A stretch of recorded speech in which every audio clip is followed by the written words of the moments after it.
Jay, I read something that said this, that coaches, so business coaches, life coaches, etc., should be mindful of encroaching on the vision of the person that they are coaching. So I just wanted to ask you, are there moments where coaches don't respect the boundaries of their clients and try to invoke themselves a little bit more into the situation? Yeah, definitely. Yeah, I mean that's not really coaching. You know what I'm saying? It's like when you coach somebody, you're supposed to, help them figure out their own problems. You know what I'm saying?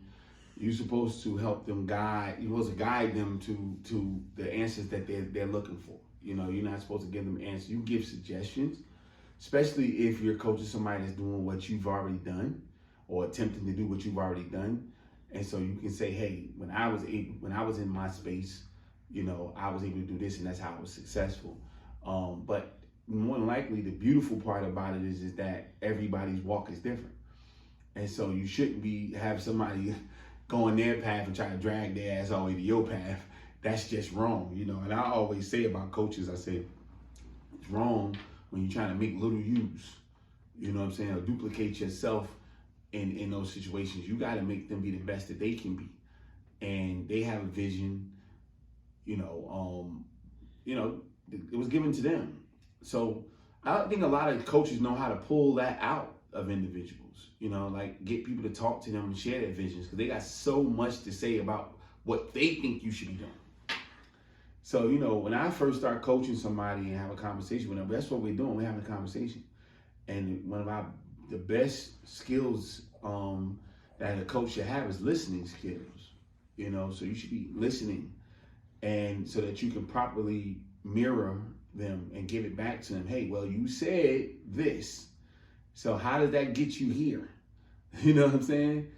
Oh, well, you changed your mind. You don't want to go there no more? Okay, where do we want to go? All right, why did you change that? Why did you want to go there? Why do you feel like there is better than where you were trying to go? I mean, that's 15 minutes worth of conversation right there in those small amount of questions, because they have to answer and they have to think, they have to articulate, they have to give you a whole lot of meat and potatoes to work with. And if you're a skilled coach, you should be able to take that, you know what I'm saying, and give them some guidance that they can actually use and be successful with. But not once did I say what I think. And any of those questions said, well, I think you should do this. I think you should do this. Well, you were wrong for going there. You were wrong. What do you want to do? You know what I mean? That's an easy way when you don't want to coach nobody. Because when they not doing the shit that they say they want to do, and you line them up and help them and what's the name, then 4 months done went by, you're like, nah, I'm good. Because you're going to blame me for not doing the shit you said you want to do. And I'm throwing the alley-oops. You're not catching it and dunking it. So if you're coaching properly, you don't have to put yourself into them. This is one of those professions where it's not about you. That's the craziest thing. It's not about you. No matter what kind of coach, you're a basketball coach, business coach, baseball coach, life coach. It's not about you. And if it is, then you shouldn't be coaching. Now, a lot of people are. Some of them are successful too, especially because of social media. They got 500 million followers, so whatever they say goes. That's why I'm not easily coached, because I think for myself, you know what I'm saying? And I'm like, hey, I want you to have conversations. I need somebody to bounce off ideas off of what I am a visionary. You know what I mean? So you're not gonna tell me my vision is wrong. You can help me on how to get to that vision, but my vision is just fine. And you're gonna run into a lot of people whose vision is just fine. They just having trouble finding a way to get there. They're that's enough. That's where niches come in at too.